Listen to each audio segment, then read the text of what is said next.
What's going on, man? It's your boy Butler, man. It's the best day of my life. Tomorrow is not promised.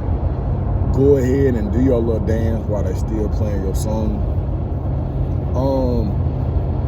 Bro, I had another one of those dreams last night, and it caused me to wake up with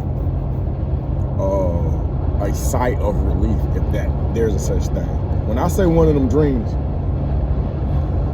when I was in Chain Gang, I used to have dreams that I was free.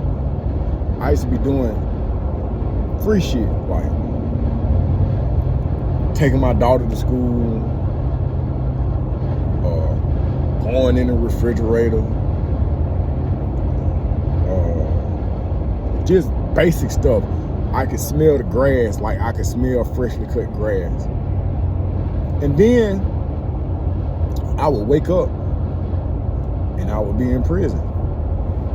I would wake up and that cold wall would be up against my face.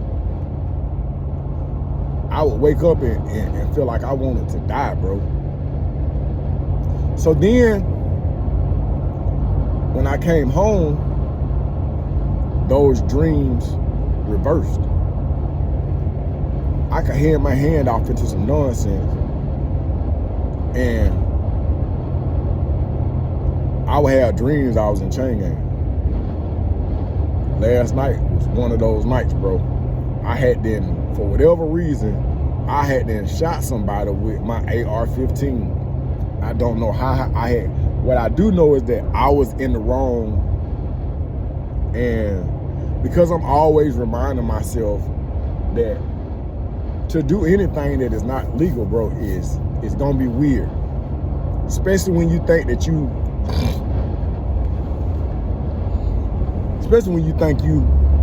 built like that and you from a certain part of town. It's hard. It's hard to break those habits. And when shit hit the fan, I thought I hadn't got away with the crime I hadn't committed. I don't know who I shot. I don't know why I shot him. All I know is I shot him and I was in the wrong. And then my stepmama had called me, and she had my sister with her. And she was just like, jokingly, she was like, yeah, officer such and such say that they need to talk to you about the shooting that you did. Ha. So I immediately try to get the hell on. I'm trying to leave, but then I'm just like, how do I leave? Because if I unalive somebody, then my tag, all my tags, my phone, everything that I got, bro, is traceable. I can't go nowhere without being traced.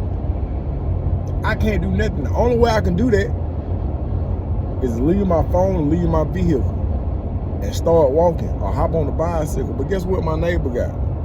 The same Ring camera I got. So it just, bro, I just felt real bad, man. I was like, man, I'm going to prison and I'm going forever. I ain't never getting out. I'm probably gonna die in this motherfucker. That's what crossed my mind. And then I woke up. But when I tell you, when I woke up, my attitude was different. But I was so fucking happy, I ain't gonna even lie. But bro, I had these dreams all the time. And it made me cherish my freedom. It made me realize that, bitch, you gonna fall like that? I'm in the middle of my story. So fucking disrespectful.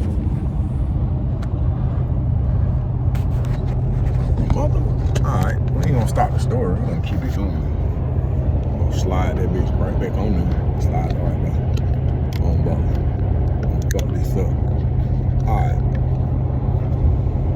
Alright, so then that reminded me of times where I really like to play myself off the street. Like I really like to send myself back to Chain Gang. And I've talked about these things, but I'm gonna touch on one of them. One of them is when I went to church with my mama. I went to my church. It was Apostle, I don't want to call him Tony. What was his brother's name? Damn, I can't think. Him and his wife, bro. I went there, and his wife at the time told me some things that I was doing that I thought nobody knew about, bro. I had my hands in some really questionable shit.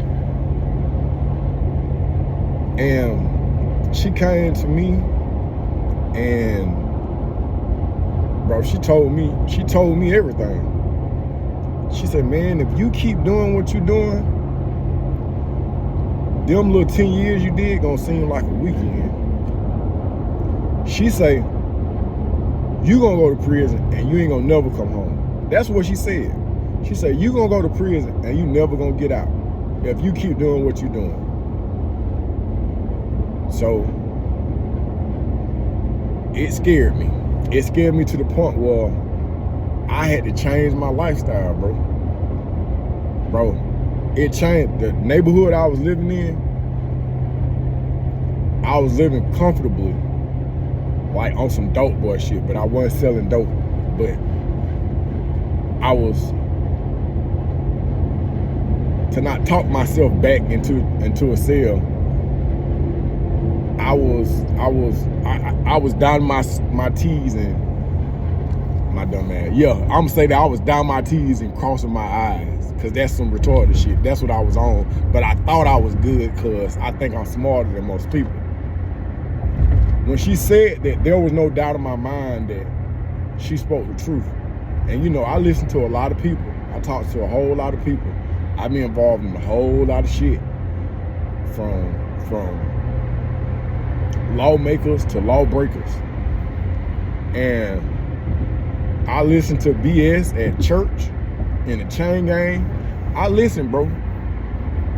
But when she spoke, it was no doubt in my mind that, I don't know what you call it, bro. I don't know if it was God talking through her, but it was no doubt in my mind that she was telling the truth.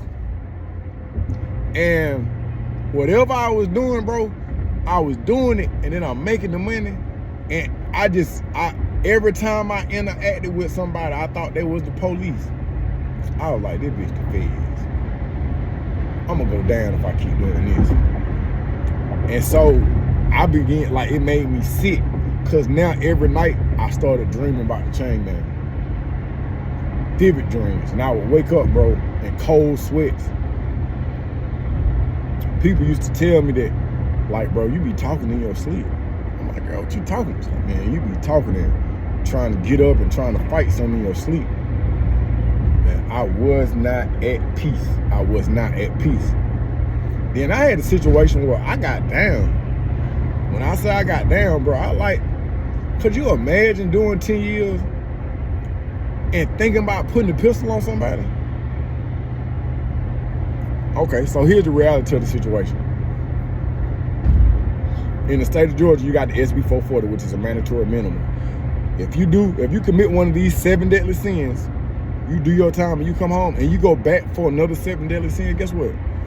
It's all day. If I catch an aggravated assault right now, I'm going to jail. I ain't never getting out. If I rob somebody right now, I'm going to jail. I'm never getting out. I'm never going to parole out. I am going to die in the chain gang. And guess what I did? Tried to rob somebody. Tried to rob somebody. And without giving too many details, I didn't even get to put the pistol on me. Because as we was laying, and I was with another alto nigga when we were doing it. And he was with it. And he was with it. But, bro, as I'm sitting there, mind you, I missed 9 years of my daughter's life because I was sitting in the chain gang. My same daughter that just made me breakfast this morning, she was 9 when I came home. And just like I do with my 12-year-old, when I came home, I put myself in a position where I could take my daughter to school every day and I could pick her up from school every day. So,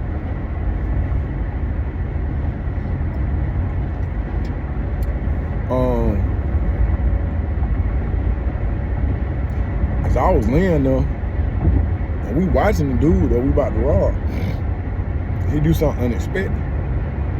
Because the plan was to snatch his ass up, run back in the house, and empty everything. So he switched his moves, so we had to run an audible. And this how close I came and got to tricking myself. I say, because I had been watching him, I'm like, he finna come out the door with his daughters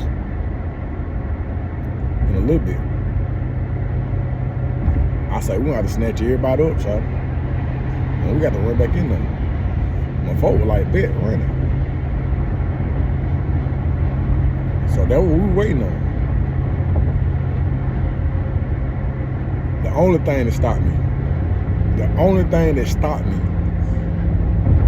because even if the lick had gone off successfully, what it would have done is it would have convinced me that that's the life, this is what I'm good at. Because nobody break the law one time. Nobody never get caught their first time going through. What that would have done was it would have got my taste buds back into the theme of things. I'd have been back on the fuck shit. What took place was, as I'm sitting here waiting to crash out, my daughter called me. I got my phone on vibrate. My daughter called me. She said, Dad, I'm ready to go to school. That shit broke me down, bro. While I am watching this nigga about to rob him, possibly about to die or kill, my daughter called me. The one who I missed 9 years of her life, she called me, bro. She like, Dad, I'm ready to go to school.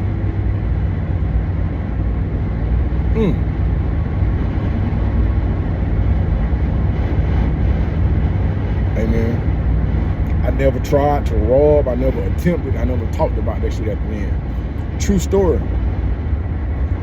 Because the nigga that put me on to the lick initially, I guess he put somebody else on to the lick.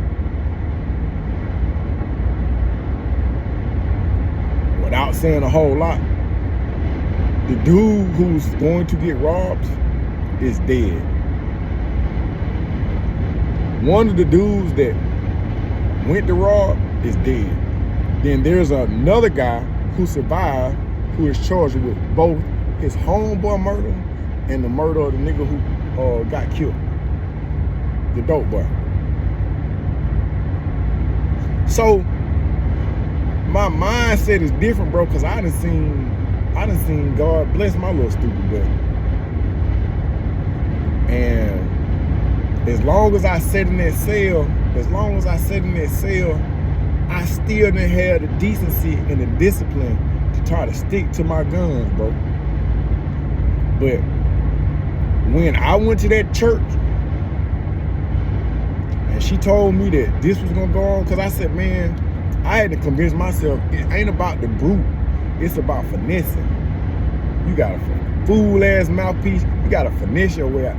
Bro, I made a vow to myself, man. I said, listen, the same way I can hustle in the streets, I can hustle legitimately. I said, I don't care how bad this shit get. I ain't breaking no more laws. And I ain't gonna say it this overnight. I'm saying that, but the big shit, boy, I'm throwing shit out the window. I don't want no parts of this shit. And I barely was able to get out of my lease, bro. I'm saying, I when I finished out my lease, this is a true story. Bro, I had to go back and live with my mama. I had to go live back with my mama. But I was like, bro, I ain't breaking no more laws. I said, I gotta figure this shit out. And I went from living with my mama, I went to live with my daddy. I had to put all my shit in storage. And